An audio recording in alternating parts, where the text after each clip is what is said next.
Welcome to சாமுஸ் kitchen. இன்றைக்கி நம்ம பார்க்க போகிறது கேரட் அல்வா. வாங்க எப்படி செய்யலான்னு பார்க்கலாம். 1/2 கிலோ கேரட் எடுத்துருக்கிறேன். கேரட்டை நல்லா கழுவிட்டு இதை பீல் பண்ணிக்கலாம். பீல் பண்ணிவிட்டு கட் பண்ணி வேக வைக்க போகிறோம். இதை சிலர் சிரவியும் போடுவாங்க. அது ஒரு மாதிரி திப்பி திப்பியாக இருக்குது, ஒரு அல்வா மாதிரியே தெரியல எனக்கு இப்படி அரைச்சி பண்ணுறது பிடிக்கும். அதனால் நான் வேக வச்சு மிக்சியில் கடைஞ்சி செய்ய போகிறேன். இப்போ கேரட் நல்லா வெந்துருச்சு. ஒரு விசில் விட்டால் போதும். இதை ஆற வச்சு நம்ம மிக்சியில் போட்டு நைஸாக அரைச்சிக்கலாம். இப்போ கடாயில் ஒரு கரண்டி நெய் ஊற்றிருக்கேன். 1/2 கிலோ கேரட்டுக்கு ஒரு 50 எண்ணெயும் 50 நெய்யும் ஊற்றிக்கலாம். நான் முந்திரி பருப்பை பொடி பொடியாக கட் பண்ணி சேர்க்குறேன். முந்திரி பருப்பை நல்லா வறுத்து எடுத்து வச்சுக்கலாம். அதுக்கப்புறம் அதே நெய்யில் நம்ம அரைச்ச கேரட்டை போட்டு நல்லா கிண்டி விடணும்.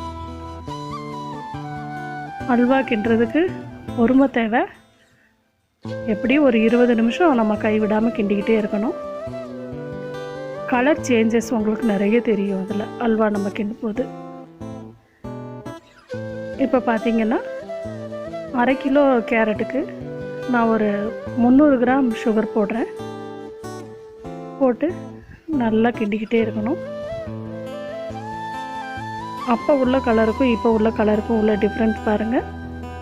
நல்லா கலர் சேஞ்ச் ஆகி வருது. இன்னும் நல்லா கிண்டிக்கிட்டே இருக்கணும். நான் இடையில நெய்யும் எண்ணெயும் சேர்த்து கிண்டிக்கிட்டு இருக்கேன். சுகர் போட்டதுக்கப்புறம் ஒரு பிஞ்சு நான் சால்ட்டு போடுறேன். அப்போ தான் சுகர் இன்க்ரீஸ் பண்ணி கொடுக்கும். 1/2 கிலோவுக்கு பார்த்திங்கன்னா சிலர் 100-200 கூட ஊற்றுவாங்க. அவ்வளோ நெய்யெல்லாம் தேவையில்லை. ஏன்னா இது ஒரு 2-3 நாள்லேயே காலி ஆகிடும். அவ்வளோ டேஸ்ட்டாக இருக்கும். அதனால் நம்ம 50 நெய்யும் 50 எண்ணெயும் ஊற்றிக்கலாம். ரொம்ப நாள் நம்ம ஸ்டோர் பண்ணி வைக்கணும் அப்படின்ட்டு இருந்தால் மட்டுமே நிறையா நெய் ஊற்றிக்கலாம். ஆனால் நம்ம இது ஒரு 2-3 நாள்லேயே காலி ஆகிடும். அதனால் இந்த அளவுக்கு எண்ணெய் நெய்யும் போதும். இப்போ பாருங்கள் பக்குவம் எப்படி வருதுன்னு. இது இன்னும் ஒரு 10 நிமிஷம் வாக்கில் கிண்டணும். இன்னும் நம்மளுக்கு கரெக்டான பதம் கிடைக்கல. இப்போ பாருங்கள், அப்போல்லாம் நம்ம கிண்டினதுக்கும் இப்போ நம்ம கிண்டுறதுக்கும் உள்ள வித்தியாசத்தை கடாயில் ஒட்டவே இல்லை பாருங்கள். இப்போ நான் முந்திரி பருப்பு தூவிக்கிறேன்.